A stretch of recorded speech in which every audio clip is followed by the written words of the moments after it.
When Brandon Phipps walked onto the live broadcast set holding Henry's hand, the audience engagement skyrocketed almost instantly. Am I seeing this right?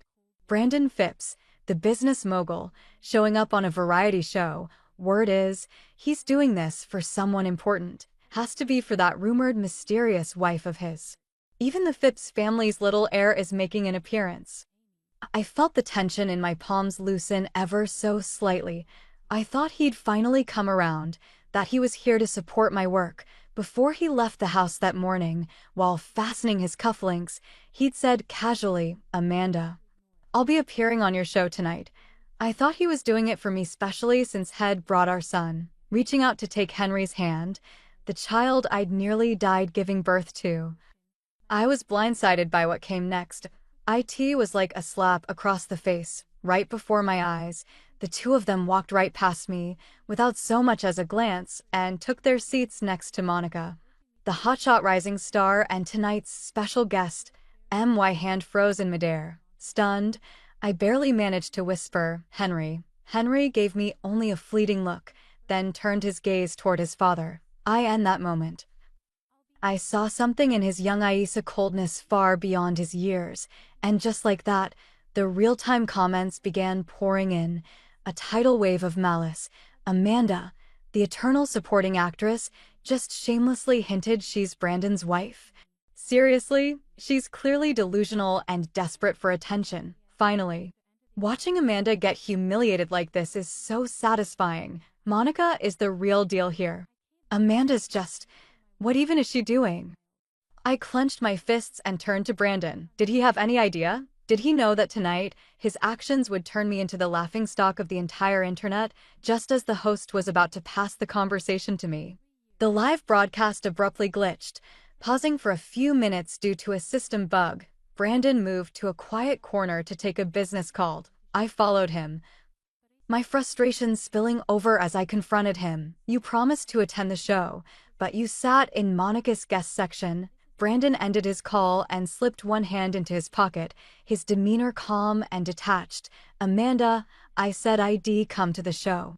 I never said I'd be your guest," he replied casually. "Monica's brother offered me a prime piece of land at a discount in exchange for boosting her visibility tonight. You know me, I'm a businessman. Profit comes first." "Amanda, you misunderstood," he added, his tone making it sound like I was the unreasonable one. That moment, a wave of indignation surged up my throat. "And it never crossed your mind," I said, my voice trembling, "what it would mean for your wife and son to sit as someone else's guests? How am I supposed to face the fallout? Did you even see the vile comments online?" Brandon remained impassive, his expression unreadable, as though my pain was incomprehensible to him. "Amanda, if you insist on staying in the entertainment industry, you need to grow a thicker skin," he said. "What people say, why care so much?" A profound sense of helplessness rose in me. For 7 years, our marriage had been plagued by this unbridgeable gap in understanding. I turned to leave, but Brandon caught me by the wrist. "Amanda," he said, his tone softer, but still controlled. "Let's go home together after this." That particular way he said my name was always his version of a compromise. The furthest he would go to resolve a conflict, but I didn't need it anymore. I pulled my wrist free and walked straight back to the live broadcast set. The stream resumed, and the host, with a probing smile, asked, "Amanda, you mentioned your husband and child earlier. Are they here?" Brandon looked up, his gaze fixed on me, silent but expectant. Under his watchful eyes, I smiled, a weight lifting from me in that instant. "Apologies," I said smoothly. "They couldn't make it to my husband just died. And my child? Let's pretend I never gave birth." Brandon pressed his lips together, his dark eyes heavy with an unreadable emotion. Meanwhile, the real-time comments continued to scroll furiously. "Amanda's lost it, huh? Can't lie her way through, so she's just throwing a tantrum now. Hilarious. She doesn't even have a husband, right?" I had no intention of humoring these people anymore. Earlier, I had asked a trusted nanny at home to snap a photo of something in my room. Now, it was uploaded to the giant screen behind me. The comments froze for a moment. Then, chaos erupted. "Wait, Am I seeing this right? Is that Amanda and Brandon's marriage certificate? Is Brandon okay? Why is he sitting in another woman's guest seat instead of his wife's? What's Monica's deal? Inviting someone else's husband and kid to be her guests. Amanda. I was out of line earlier, I take it all back. My bad. I'm on my knees apologizing now. Around me, the atmosphere turned cold, every face but mine clouded with unease. I, on the other hand, felt surprisingly at ease as I clarified, in preparing for a divorce, so in my heart. My husband is already dead. AS for my child. I don't plan to fight for custody, I wouldn't win anyway. Let's just say I never gave birth. I wasn't planning to continue filming this show either. With the divorce settlement, I'd get enough to cover any penalties for breaching my contract with the program. After over 20 years of dutifully following every rule, I just wanted to do something for myself, for once. By the time I made it to the parking lot, my mother's call came through. Her voice lashing at me the moment I picked up. Are you out of your mind? Announcing your divorce on a live broadcast? Do you realize what you've done? How's your father supposed to keep his business running now? Our family's been relying on the Phipps family's protection for years. Apologize. Immediately. Call Brandon and beg for his forgiveness. I cut her off, my voice tight. Mom. Brandon humiliated me first today, and why does it matter who he's helping, which starlet he's propping up? As long as you're still Mrs. Phipps, what difference does it make? Your father's shopping mall project has a funding shortfall, and your brother's new esports company desperately needs Brandon's support. Don't you understand? I couldn't take it anymore. I ended the call and powered off my phone. Exhaustion surged through me like a tide. To them. My marriage had never been about love. It was just a tool, a vein to be mined. Dry. As I turned, I saw Brandon's tall figure leaning against my tiny Mini Cooper, his presence so incongruous it almost seemed absurd. Where's Henry? I asked, keeping my tone neutral. I had the driver take him home first, he replied calmly. I've also stopped the show. Tomorrow's trending topics won't include any of this. Of course. None of that surprised me. Brandon had the wealth and influence to make problems disappear with a single command. He always handled things decisively, exuding an innate confidence. And, as usual, he likely thought my talk of divorce was just empty threat, something a little sweet-talking would resolve. He let out a low, self-mocking laugh. After the stunt you pulled today, the entire internet's going to laugh at me. I couldn't help but chuckle softly and threw his words from earlier right back at him. Be stronger, Brandon. Why care what others say? For a moment, he froze, then placed his hand firmly over mine as I reached for the car door handle. You're upset because of Monica, aren't you? He asked. I only agreed to help her for that piece of land. I cut him off with a sharp laugh. Brandon, do you even believe that yourself? When have you ever been short of a piece of land? It's because Monica looks like her, doesn't she? I watched his expression harden as I added, my voice steady. The photos in the hidden compartment of your second bookshelf, not just Monica. Even I look like her. That's the real reason you married me, isn't it? Brandon's hand dropped from mine abruptly, his face stiff and frost-like. From now on, he said coldly. Stay out of my study. The beautiful, fragile illusion shattered completely, leaving only clarity behind. I spoke slowly, each word deliberate and cutting. There won't be a next time. Brandon, I am filing for divorce. After I was born, my family's business began to decline, year after year, and I became the least favored child in the household. Their expectations for me were simple, to be groomed into a proper lady and marry into wealth. My mother, ever the pragmatist, started arranging social gatherings for me as early as my sophomore year of college. In exchange, I was granted a single concession, permission to pursue acting, becoming an actress, a star. An award-winning leading lady, that was my only obsession. First, it wasn't even my own dream. It was my best friend Teresa's, but after she was gone, it became mine, before Brandon entered the picture. I thought I would end up marrying a real estate mogul 25 years my senior, half a head shorter than me. He was old but wealthy, and my family, everyone except me, was satisfied with the arrangement. Then, An unexpected turn of events changed everything. Why would a family as powerful as the Phippses even agree to meet someone like us? My father had asked, skeptical. My mother, beaming with delight, interrupted him. Who cares? The important thing is to reel in this big fish. On the day of the blind date, I sat stiffly in front of Brandon, a puppet going through the motions. I'll admit it, my first impression of him was awe. His looks, his presence, they were magnetic. I found myself wondering why someone so dazzling needed an arranged match, when suddenly a splash of scalding coffee landed on the back of my hand. The new waiter stammered out apologies. Visibly flustered. Before I could react, Brandon had already pulled me to the sink, holding my hand under the cool running water. This will make it hurt less, he said gently. Maybe it was that moment, that unguarded tenderness, that made me think marrying him wouldn't be so bad. Not long after, the Phipps family came to discuss the wedding arrangements.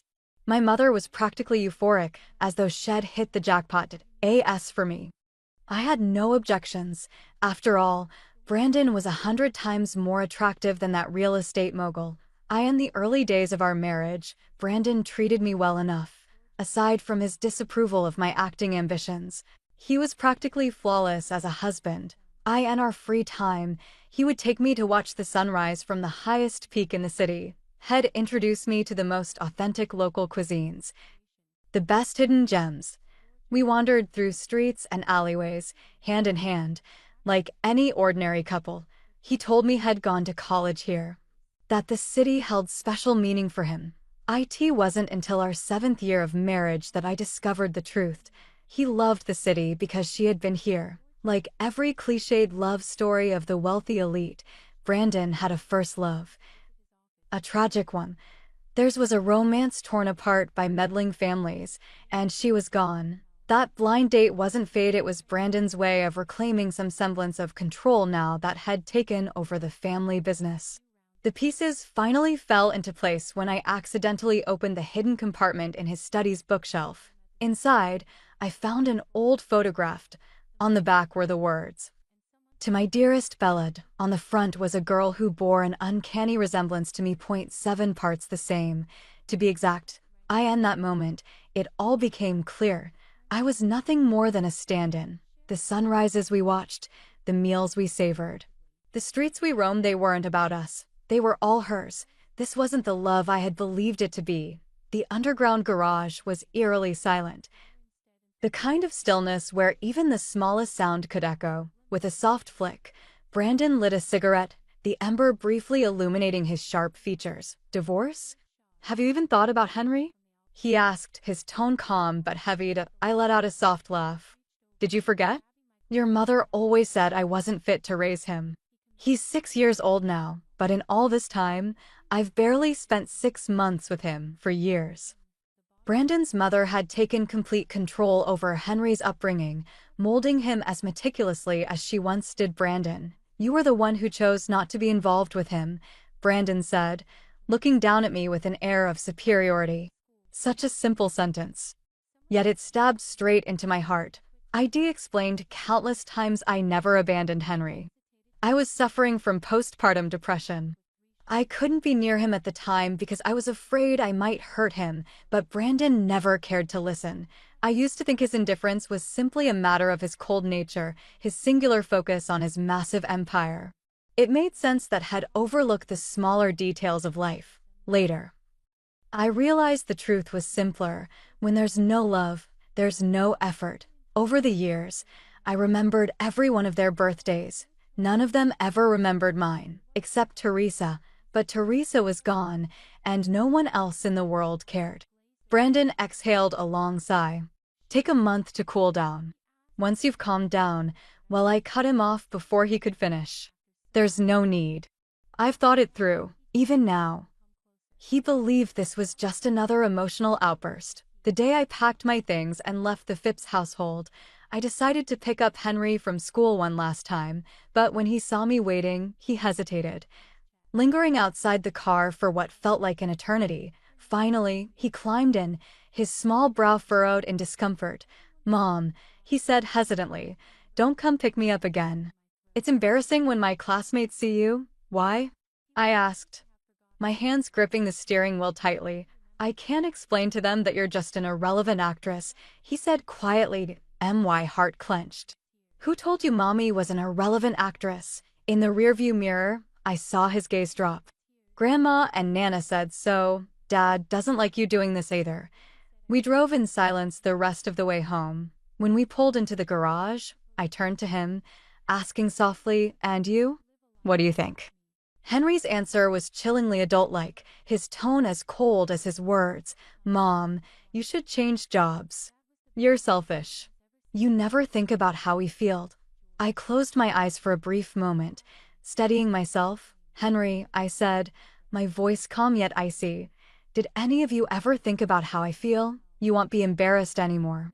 I added, because I'll never pick you up from school again. It was the first time I'd ever spoken to him in such a detached tone. Henry froze as he stepped out of the car, staring at me, his young face filled with confusion and hurt. I didn't look back. Instead, I pressed down on the gas and drove away, leaving the Phipps estate behind. In the rearview mirror, I caught a fleeting glimpse of Henry, standing alone, and of Brandon watching from the second-floor balcony. Their figures grew smaller and smaller until they disappeared entirely. My gaze shifted to the divorce papers on the passenger seat. I let out a long breath, my chest light for the first time in years. From this moment forward, my world was my own, boundless and free. Brandon had never imagined Amanda would be the one to bring up divorce, and in such a dramatic fashion declaring on a live broadcast that her husband was dead. The absurdity of it almost made him laugh in exasperation. In his mind, Amanda was mild-mannered, lacking in strong opinions. Aside from her persistent desire to act, which he found irksome, she fit the mold of an ideal wife perfectly. When they married, it wasn't just her face reminiscent of someone he once knew that influenced his decision. The more compelling factor was her apparent docility, her promise of simplicity. He knew all too well the storm his strong-willed mother could stir up. The last thing he needed was petty conflicts between his wife and mother, disrupting his focus on expanding the family empire. His choice had proven correct. Amanda was quiet, compliant, never defied his mother. Even her acting projects were confined to local productions, ensuring she was never far from home.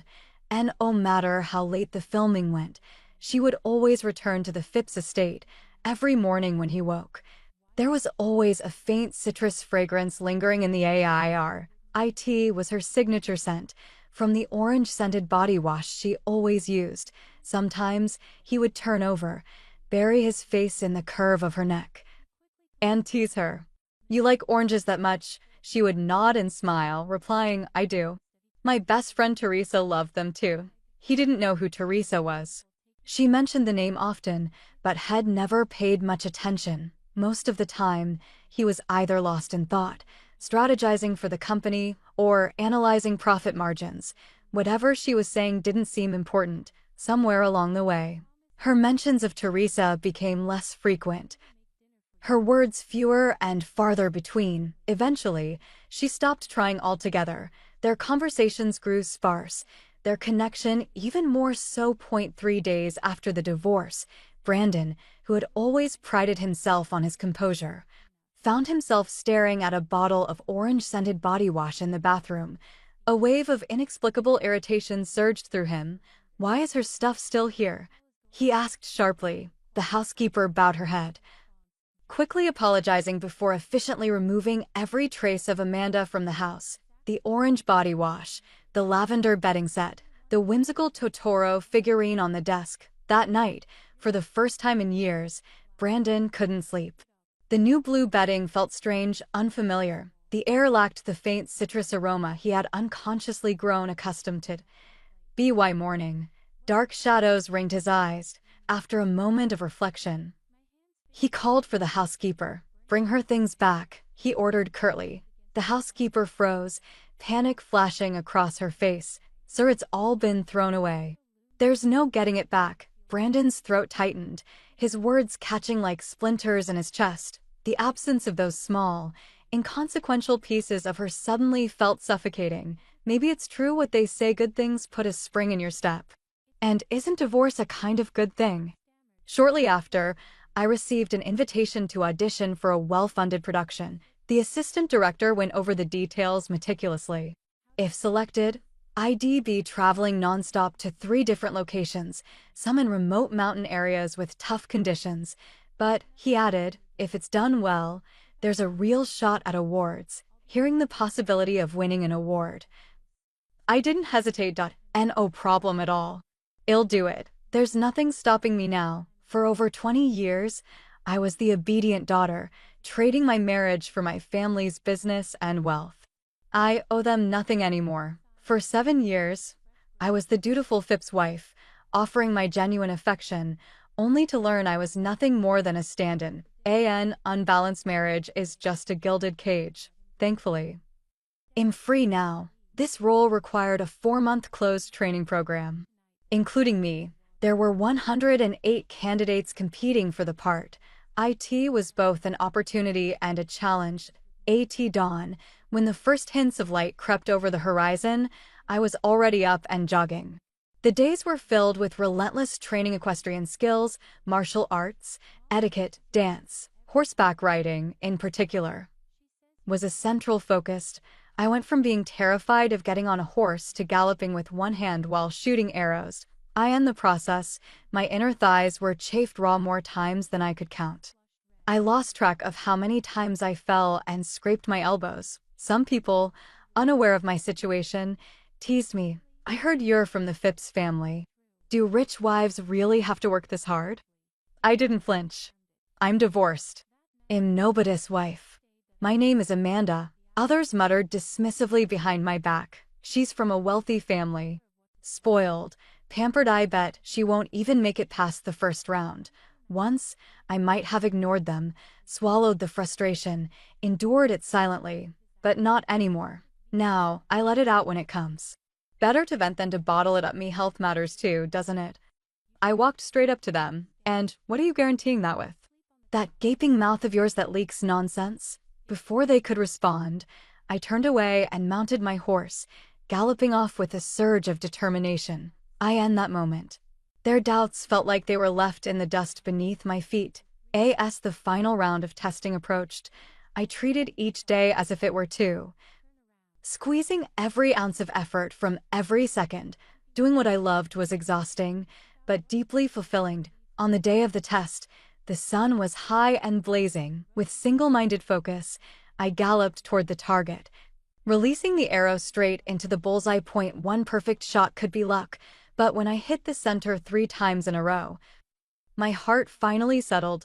My composite score was the highest. The bloodied lines etched into my palms were marks of my success. That Amanda? She's amazing. She's exactly what we need for the warrior heroine. Amanda, seriously impressive. Even better than the male candidates. The grueling training had been tough, and I hadn't shed a single tear. But in that moment, as people called out my name, I cried, not from pain, but from the joy of reclaiming my identity. Then, as I turned, I saw 2 familiar figures standing outside the arena. Brandon and Henry. 4 months since I last saw them. Under the blazing sun, Henry's eyes sparkled with excitement. Mom, you looked pretty cool shooting arrows on horseback just now. It was the first compliment He'd ever given me. For years, I had tried, time and again, to involve myself in his life, only to be met with closed doors. I remembered one particular incident from his kindergarten days when the school assigned a craft project. I wasn't great at crafting, but I stayed up all night making a rabbit lantern for him by hand.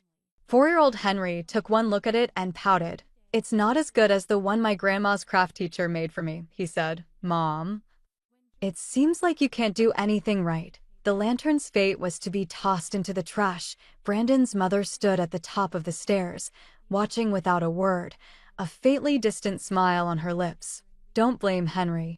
Taking that to school would have embarrassed him, but how could something a mother made with love ever be embarrassing, even if it wasn't perfect?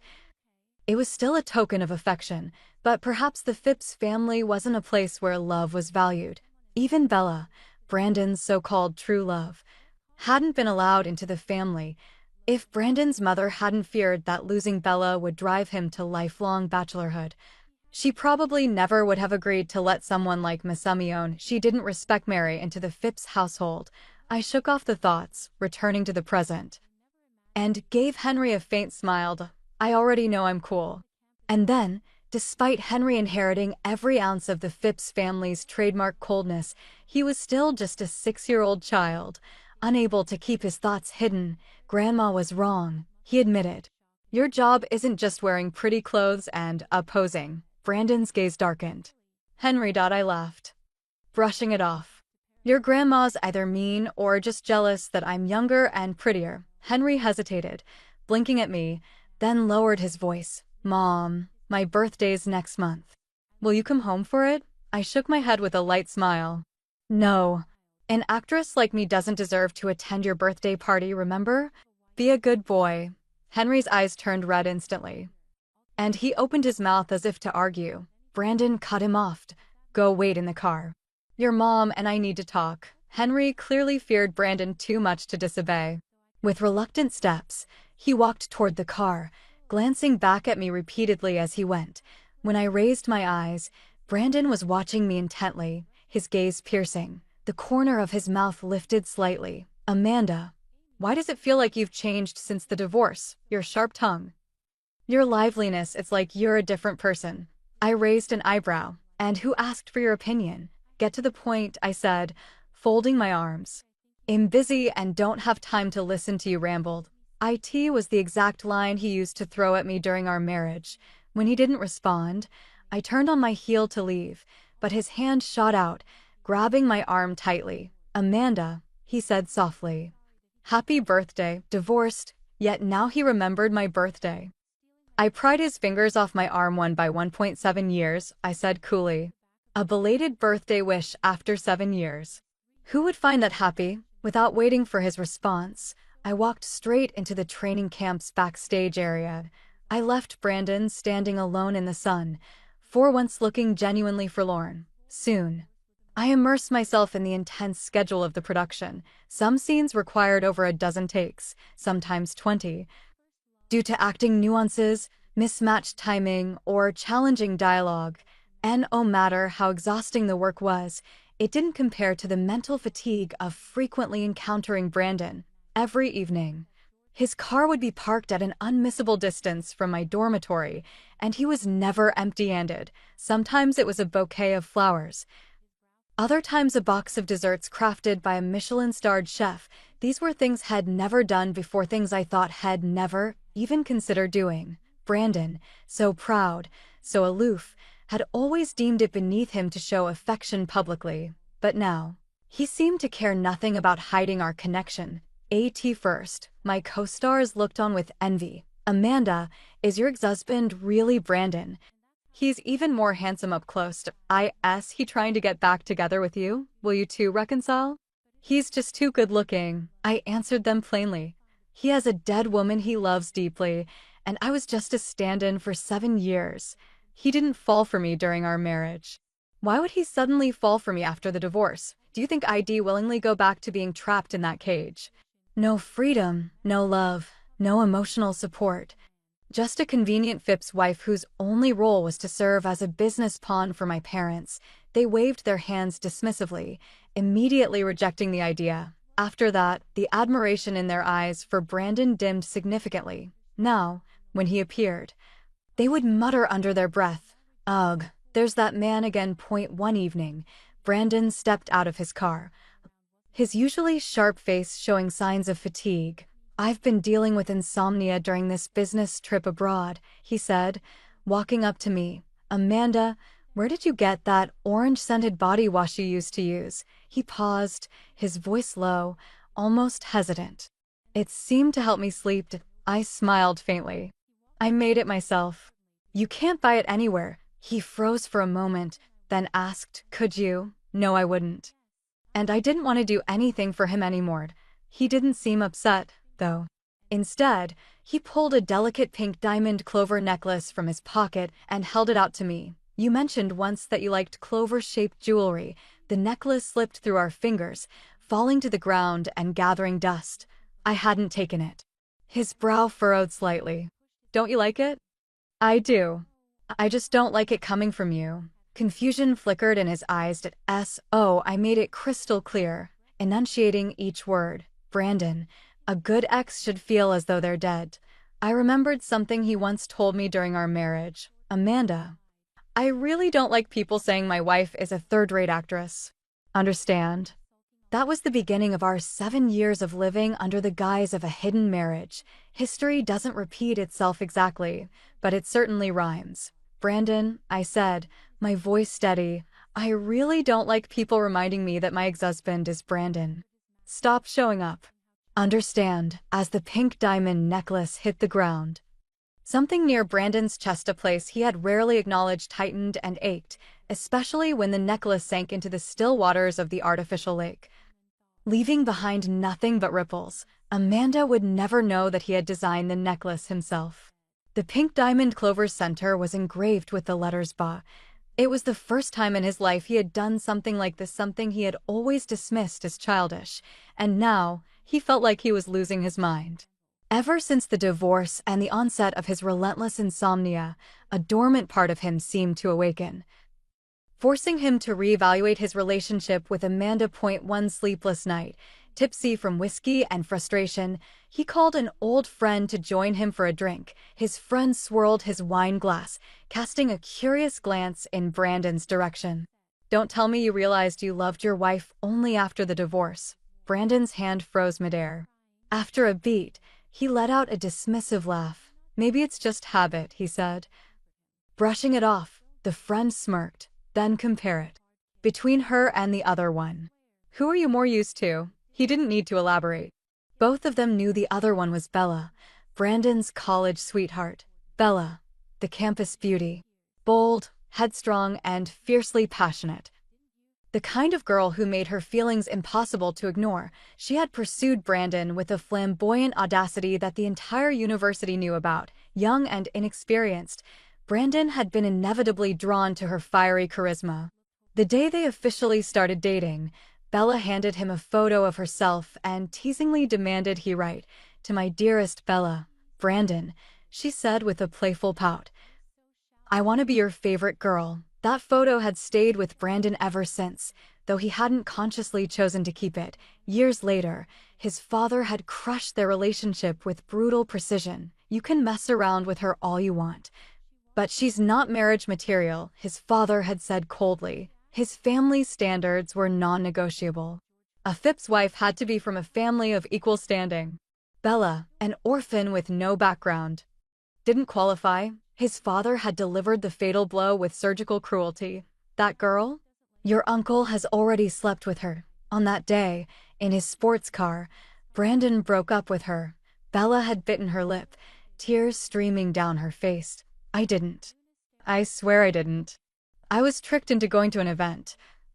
But I ran away before anything could happen. You have to believe me." Brandon's laughter had been as icy as his father's, and my father would lie to me. Bella's fiery nature couldn't tolerate the insult. She screamed at him to stop the car, demanding to get out. I end the struggle. A truck had appeared out of nowhere. What followed was darkness. The accident ended everything. Later, Brandon learned the truth. His father had lied. Bella hadn't been sullied. She had simply been a casualty of his family's relentless obsession with control. Brandon's guilt for her death buried itself deep in his heart, festering for years. It wasn't love anew that now, but guilt for not believing her, for not saving her when he could. At his father's funeral, Brandon didn't show up. Bella remained a scar, a shadow of what could have been. That night, Brandon finished his story, the bottle nearly empty between them. His friend gave him a knowing pat on the shoulder. "Guilt isn't love. It never was. Think about it," he added. "If Amanda had been the one in that car that day, what would you have done?" Brandon didn't answer for a long time, his gaze fixed on the amber liquid in his glass. Finally, he downed another mouthful of whiskey, his Adam's apple bobbing rhythmically, before muttering with a bitter laugh, "Then I'd die with her, I guess. The production team granted us a rare day off." The third male lead from the cast, a shy but straightforward man, awkwardly asked if I wanted to go to a movie with him. I politely declined. I am focused on my career right now. I'm not planning to date anyone. He scratched his head, then handed me the tickets anyway. Whether you go or not is up to you, but if you ever decide to start dating, do me a favor and let me join the line. I couldn't help but laugh at his honesty and earnestness, but as I glanced up, I found myself caught in the cold, sharp gaze of Brandon. Henry was with him, his small frame radiating the same restrained arrogance as his father. I rubbed my temples. Why is he here again, half an hour later? We were seated in a quiet corner of a cafe. Henry lifted his chin defiantly, his expression serious. Mom, I don't like you spending time with that guy from earlier. I rested my cheek on my hand, smiling. Look at that. You're not even grown up yet, but your sense of dominance is already off the charts. Be a good boy, and don't meddle in things that don't concern you. Henry clenched his little fists, his face flushed. Mom, you've changed. I don't like the way you are now. You're so cold to me and Dad. I sipped my coffee and replied calmly, really? That's strange. I happen to like the way I am now. In his frustration, Henry accidentally bumped the table, spilling juice onto his crisp white shirt. Brandon frowned lightly. Go clean yourself up in the restroom. With Henry gone, I dropped my thin veneer of patience, my gaze sharp as I looked at Brandon. I told you not to come looking for me, I said, my tone flat. He ignored my words entirely. That guy from earlier's pursuing you. I let out a short, incredulous laugh. Brandon, we're divorced. Who I spend time with and what I do is none of your business. Can we go back to the way things were, Amanda? His voice softened, and I could hear the rare vulnerability in his tone. Henry wants you back home. He's only 7. He can't grow up without his mother. You could try softening your heart. For him, the things you didn't like about me before I can change them. I could tell this was Brandon's version of laying everything on the table. For someone like him, a man who had always stood at the top. This was probably the closest had ever come to pleading, but I remained unmoved. Brandon, it's over.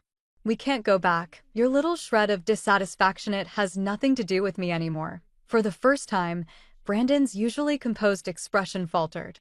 But I didn't linger to see it. I said all there was to say. Brandon felt like he was descending further into madness. After facing rejection from Amanda so many times, he still couldn't bring himself to give up. Amanda was gentle and kind, qualities he believed could be won over with persistence. He thought that, with time and effort, her resolve would soften. For years, his guilt over Bella had kept his heart closed, preventing him from truly loving anyone else. But 10 years had passed. It was time to let go. When he finally burned Bella's photograph, it felt like the symbolic end of an era. That same day, Monica unexpectedly showed up at his office. Brandon, for the sake of my cousin, could you do me one last favor? Monica, Bella's younger cousin, had used Bella's name before, like during that disastrous live broadcast. Brandon's gaze turned cold, his sharp eyes boring into her. What do you want this time, Brandon? My movie is set to release next month, Monica began, her tone carefully measured. But there's another movie releasing at the same time. It's going to steal my spotlight. Could you help me out and delay that movie's release by a few months? The film Female General, she added. Just push it back a little. You can do that, right? Brandon knew she wasn't wrong. He had the influence to make such things happen. That was the power of capital. What he didn't know, however, was how much he would regret the decision he was about to make. Calling in his assistant, he issued the instructions for this underhanded task. The assistant hesitated before asking, Brandon, the lead actress in Female General, it's Amanda. Are you sure you want to do this? Brandon paused for a moment, caught off guard, but it was just a delay, wasn't it? Not a cancellation. When the time came, he could always pour resources into marketing Amanda's film, ensuring it received plenty of attention and showings at the theaters. Do it, he said firmly, his voice cold. Give Monica what she wants. He convinced himself it was a small price to pay.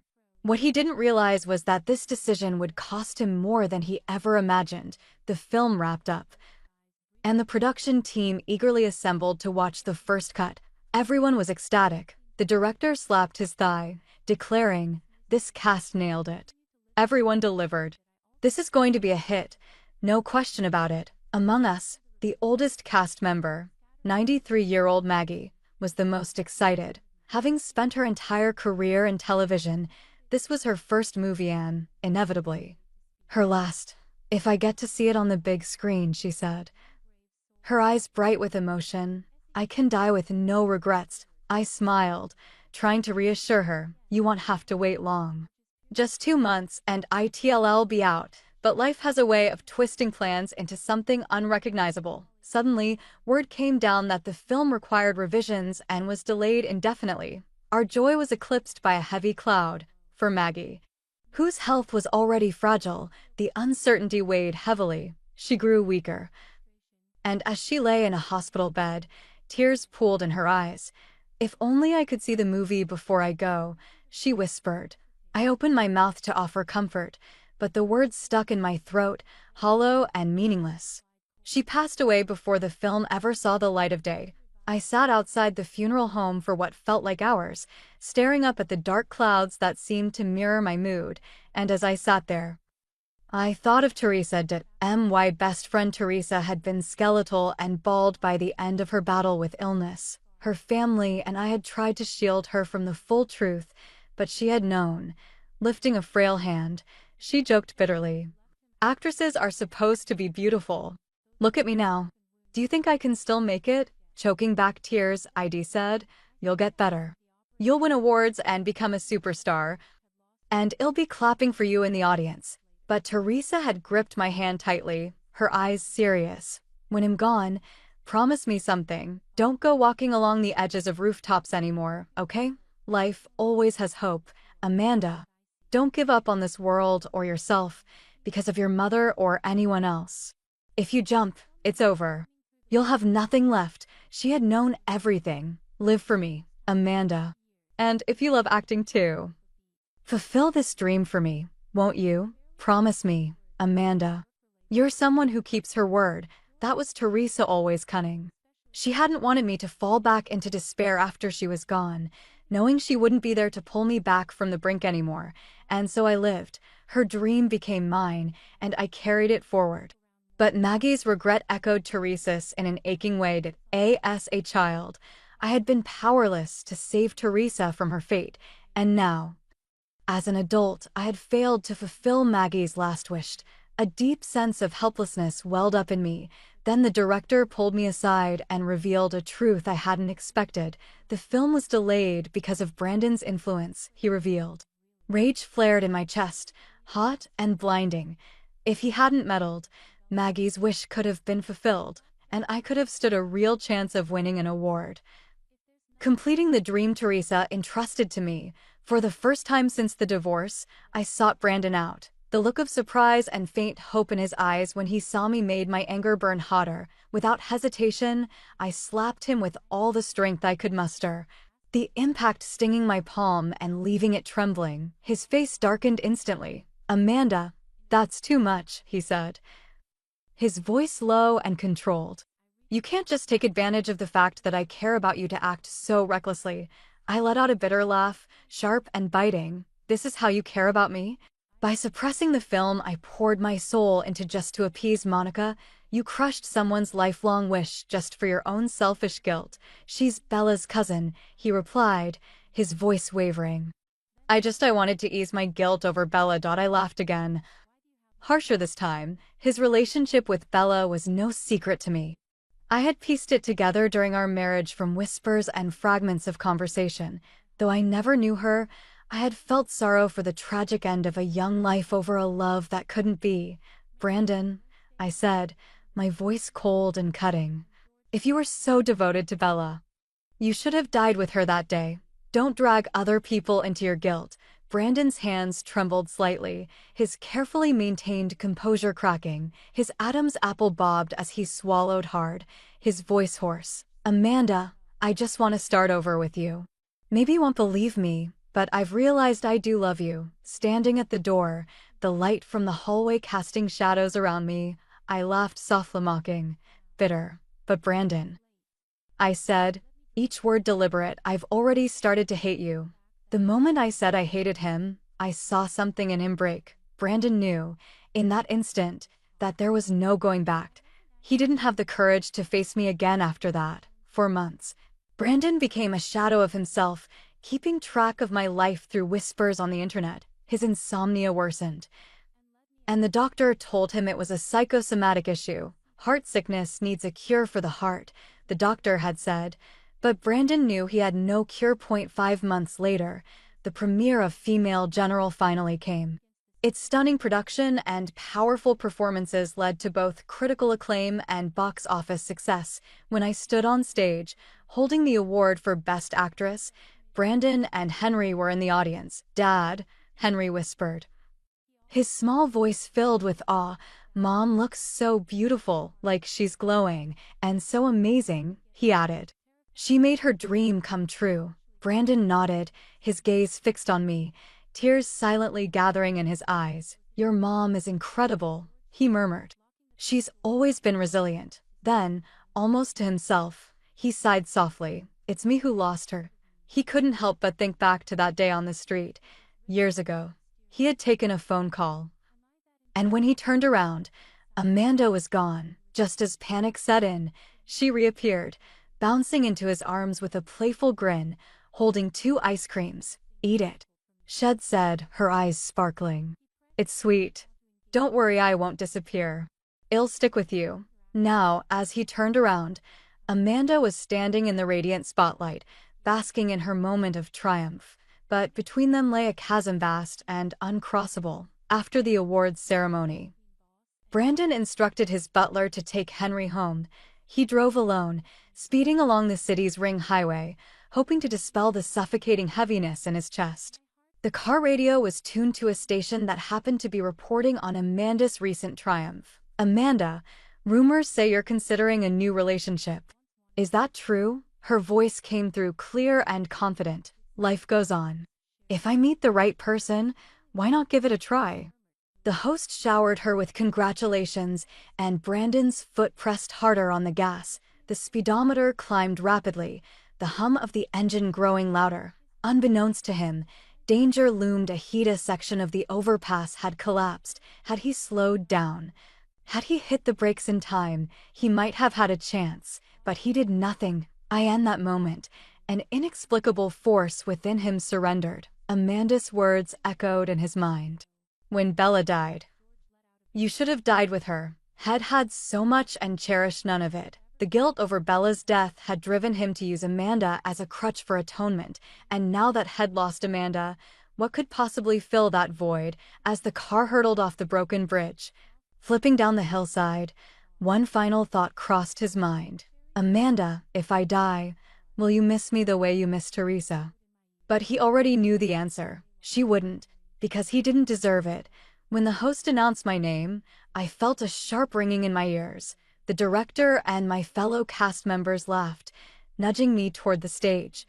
Gripping the pristine, crystal-clear trophy in my hand, I finally felt the weight of the reality. I'd done it. Through mountains and valleys, I had persevered. My efforts had borne fruit. Teresa, I did it. I won Best Actress. Can you see me? I didn't lie to you. I kept my promise. I made our dream come true. In that moment, I could almost see Teresa sitting in the audience, clapping for me, her bright smile revealing her signature small tiger teeth.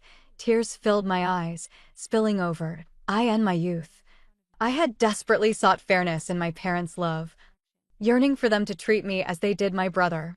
My days were filled with sorrow and frustration. Later, in marriage, I craved equality in love from my husband and child, only to find it beyond my reach. Now, I understood. Self-love is the foundation of courage and resilience. The deepest strength comes from a heart that is whole, from a soul that knows its worth. And with that realization, I stood taller than ever before, ready to move forward without fear. After the award ceremony, I received a call from an unfamiliar number. It was my mother. Her voice sounded aged, weary. "Amanda, I'm sick," she said, her tone tentative, almost pleading. "I've been sick for a long time but didn't want to disturb you. If you have time, could you come see me?" "No," I replied, my voice calm but firm. Let your son visit you instead, I added, the weight of years of neglect lacing my words. He's been the one basking in the benefits of being your favorite child all his life.